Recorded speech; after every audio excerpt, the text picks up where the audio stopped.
जय श्री कृष्णा दोस्तों। आज जो कहानी आपको सुनाने जा रही हूँ वह बहुत ही सुंदर कहानी है। तो चलिए दोस्तों शुरू करते हैं कहानी। एक दिन श्री कृष्ण और अर्जुन बातें करते हुए महल से दूर निकल गए।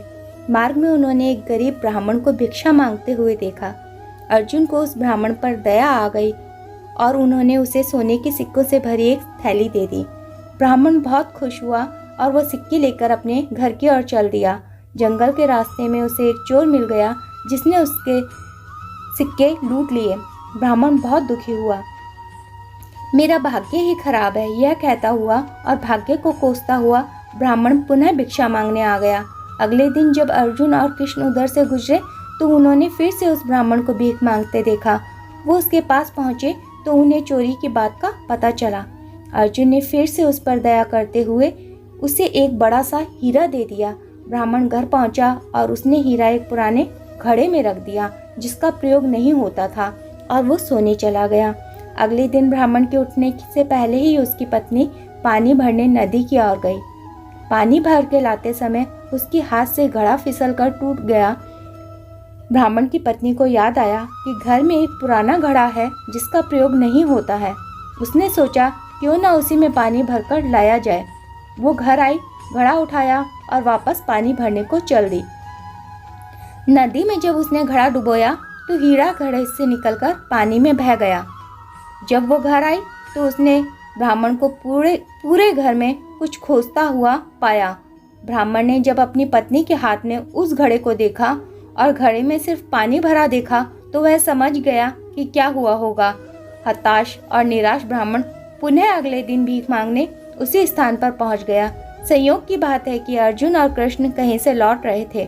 उनका ध्यान फिर उसी ब्राह्मण की तरफ गया। उत्सुकतावश वे उसके पास पहुंचे और उससे पूछा कि अब आपको भीख मांगने की क्या आवश्यकता पड़ गई है। ब्राह्मण ने फिर अपनी राम कहानी सुना दी। उसकी दुर्भाग्यपूर्ण राम कहानी सुनकर अर्जुन श्री कृष्ण से बोले, इस आदमी की किस्मत में सुख समृद्धि लिखी ही नहीं है।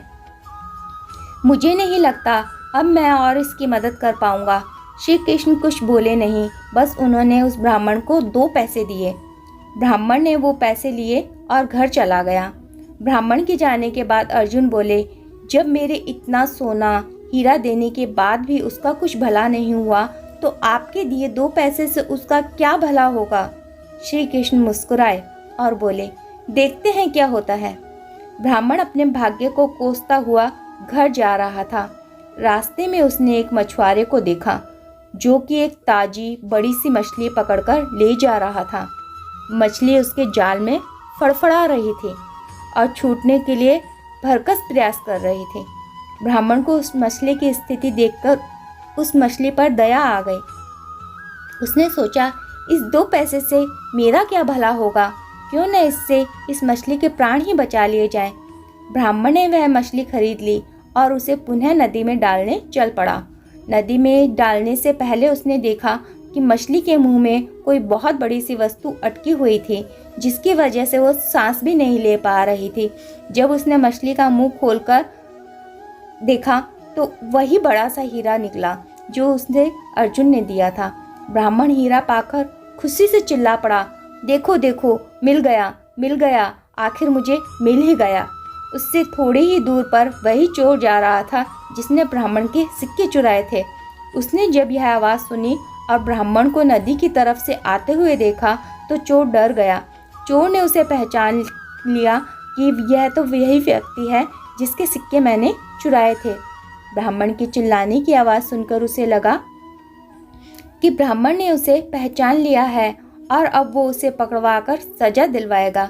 चोर ने ब्राह्मण के पैर पकड़ लिए और बोला, अरे भाई, मुझे माफ़ कर दो, अपने सिक्के ले लो, पर मुझे सजा मत दिलवाना, मुझसे बहुत बड़ी गलती हो गई।